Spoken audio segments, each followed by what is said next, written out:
By now, we've seen how open borders, defund the police radicalism, and soft-on-crime prosecutors have turned once great American cities into shadows of their former selves. And we know President Trump and the Republican Party are fighting to take those cities back. In Virginia, Lieutenant Governor Winsome Earle-Sears is on the front lines. She's running for governor to continue the common-sense policies Virginians have come to expect under Governor Glenn Youngkin. And as an immigrant from Jamaica, she's sounding the alarm on the rise of socialism in America, warning what happens when a country trades freedom and prosperity for big government. We met up this week to talk about the battle for Virginia and why she believes this election will decide whether the Commonwealth stays on the path of strength and safety or backslides into chaos.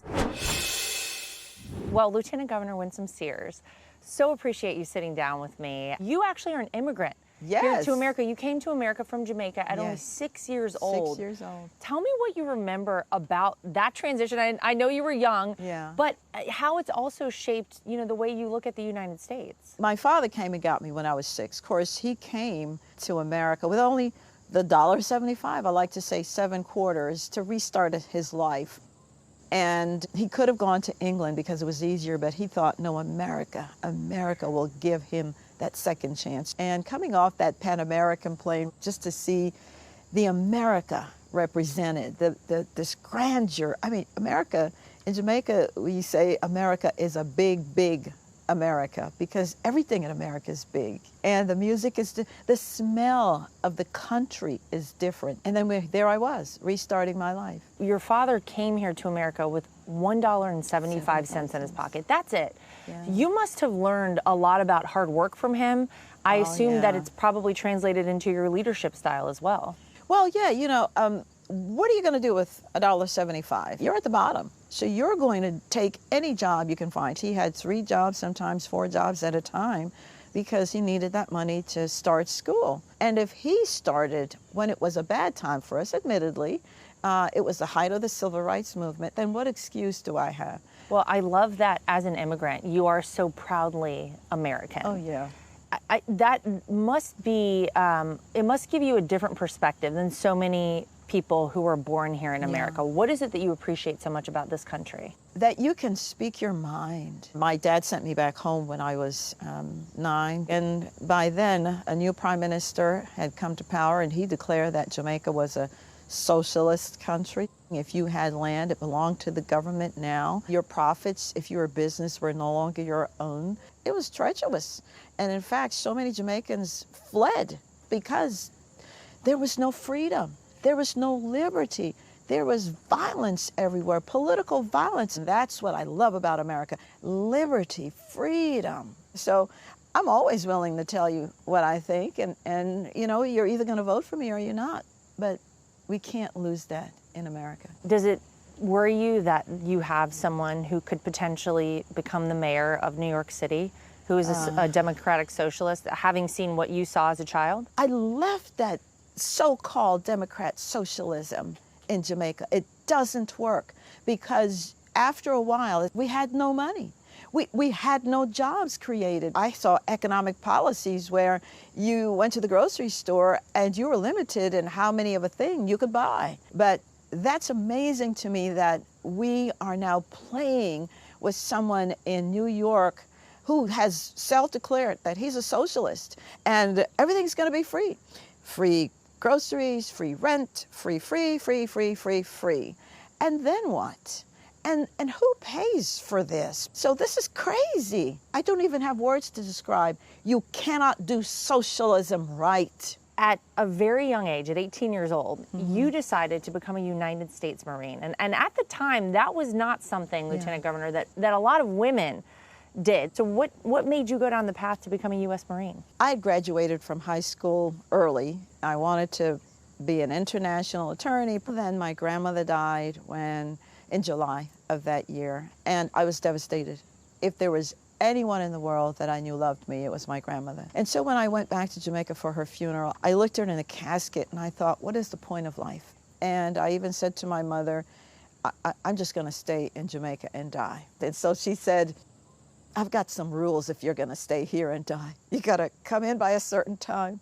You got to do this and this. And, she's just reeling off rules. And I thought, I'm going back to America because nobody tells me what to do in America. She just happened to have a Jet magazine on her coffee table. And so I picked it up and it fell open. The few, the proud, the Marines. I thought, yes, they are going to give me a reason to live. They are going to give me the discipline I need to get up every morning and have purpose. And that must have really impacted the way you looked at this country, too, to be able to serve this country. You were fighting for something much bigger than yourself. Any military service that you join or law enforcement, there's a family, a new family, and you have each other's back, but you learn that as soon as you get the order, you're going. Because lives are at stake. Your country is at stake.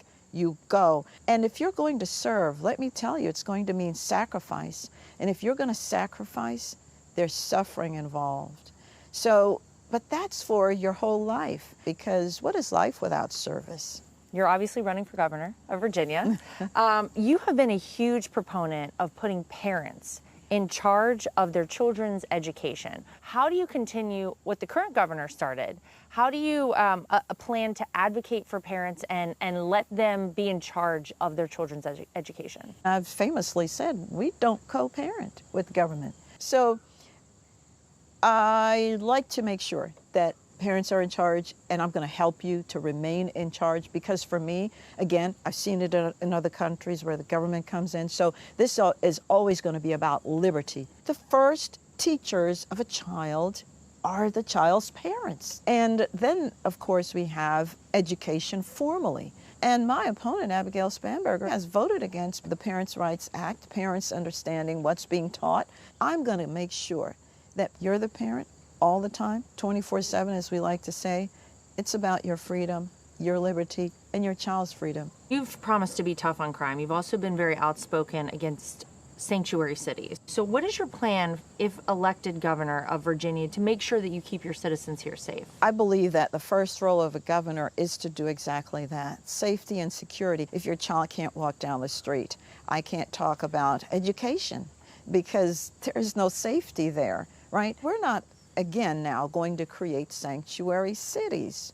Why would we give sanctuary to those who are criminally, illegally here? Not on my watch. And by the way, my opponent, Abigail Spanberger, has voted for sanctuary cities. She voted against a safe and secure border. We have found right here in Virginia the #3 leader of MS-13 in my opponent's backyard. And she voted against the Lake and Riley Act, which simply said, if you're criminally legally here, you got to go home because you said you came for an opportunity, but you're taking that opportunity to prey on the rest of us. So no, you can't be here. Current polling shows you needing to make up some ground to surpass your opponent in this race to become the next governor of Virginia. What do your next several months look like in order to make that happen? Those polls are lying left and right. She is on record as saying that this is a toss-up race. Have you heard the media, mainstream, say anything like that? No, they say that I'm 10, 12 points down. They're tacitly helping her. How? Because they figure people will say, well, Winsome is too far down, there's no way she can win. The mainstream media lies like that. I don't understand it. We're going to win. And we'll see what the media does after that. Lieutenant Governor Winsome Sears, best of luck to you in this race. I know it's going to be a crazy couple of months coming up, but we really look forward to seeing what happens here in Virginia.